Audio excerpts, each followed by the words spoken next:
ಇದೊಂದು ಪಾಳು ದೇಗುಲ ಮಾತ್ರ ಆಗಿದೆ. ಇವತ್ತಿನ ನಮ್ಮ ಪಯಣ ಮಧ್ಯ ಕರ್ನಾಟಕ ದಾವಣಗೆರೆಯಿಂದ 50 ಕಿಲೋಮೀಟರ್ ದೂರದಲ್ಲಿರುವಂತಹ ಹರಪನಹಳ್ಳಿ ತಾಲೂಕು ವಿಜಯನಗರ ಜಿಲ್ಲೆಯಲ್ಲಿ ಬರುವಂತಹ ನೀಲಗುಂದ ಗ್ರಾಮದ ಮುಕ್ತಿರಾಮೇಶ್ವರ ದೇವಸ್ಥಾನಕ್ಕೆ. ಈ ದೇವಸ್ಥಾನವು ಕ್ರಿಸ್ತಶಕ 10 ರಿಂದ 11ನೇ ಶತಮಾನದಲ್ಲಿ ನಿರ್ಮಾಣವಾಗಿರಬಹುದೆಂದು ಊಹಿಸಲಾಗಿದೆ. ಆದರೆ ನಿಖರವಾಗಿ ಎಷ್ಟನೇ ಶತಮಾನದೆಂದು ತಿಳಿದು ಬಂದಿಲ್ಲ. ಮುಕ್ತಿರಾಮೇಶ್ವರ ದೇವಸ್ಥಾನವು ಬಹು ಪುರಾತನ ಕಾಲದ್ದಾಗಿದ್ದು ಈ ದೇವಸ್ಥಾನದ ಭಿತ್ತಿಗಳೆಲ್ಲ ಕುಸಿದು ಬಿದ್ದಿವೆ. ಚಾವಣಿ ಭಗ್ನಗೊಂಡು ಪೂರ ಸೋರುತ್ತದೆ. ಗರ್ಭಗುಡಿಯಲ್ಲಿ ಈಶ್ವರಲಿಂಗವಿದೆ. ಗರ್ಭಗುಡಿಯ ಹೊರಭಾಗದಲ್ಲಿ ಗಣೇಶನ ವಿಗ್ರಹವಿದೆ.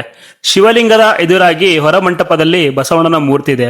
ಈ ಎಲ್ಲಾ ಮೂರ್ತಿಗಳು ಸುಂದರವಾಗಿವೆ. ಎಡಭಿತ್ತಿಗೆ ಹೊಂದಿಕೊಂಡು ಉತ್ತಮ ಸ್ಥಿತಿಯಲ್ಲಿರುವ ಒಂದು ಶಿಲಾಶಾಸನವಿದೆ. ಈ ಶಾಸನದ ಒಂದಕ್ಷರವೂ ಭಗ್ನಗೊಂಡಿಲ್ಲ. ಈ ದೇವಸ್ಥಾನದ ರಕ್ಷಣೆ ತುಂಬಾ ಅವಶ್ಯಕವಿದೆ. ಇದನ್ನು ಹೀಗೆ ಬಿಟ್ಟರೆ ಇನ್ನೊಂದು ದಶಕದಲ್ಲಿ ಪೂರಾ ನಾಶವಾಗುವುದರಲ್ಲಿ ಸಂದೇಹವಿಲ್ಲ. ಈಗ ಇದೊಂದು ಕಾಡು ಪ್ರಾಣಿ, ಹಾವು, ಇಲಿಗಳ ತಾಣವಾಗಿದೆ. ಈ ದೇವಸ್ಥಾನದಲ್ಲಿ ಪೂಜೆ ಪುನಸ್ಕಾರ ಏನೂ ಇಲ್ಲ. ಇದೊಂದು ಪಾಳು ದೇಗುಲ ಮಾತ್ರ ಆಗಿದೆ. ನಮ್ಮ ಕರ್ನಾಟಕದ ಪುರಾತತ್ವ ಇಲಾಖೆ ಇದರ ಬಗ್ಗೆ ಸ್ವಲ್ಪ ಗಮನ ಹರಿಸಬೇಕಾಗಿದೆ.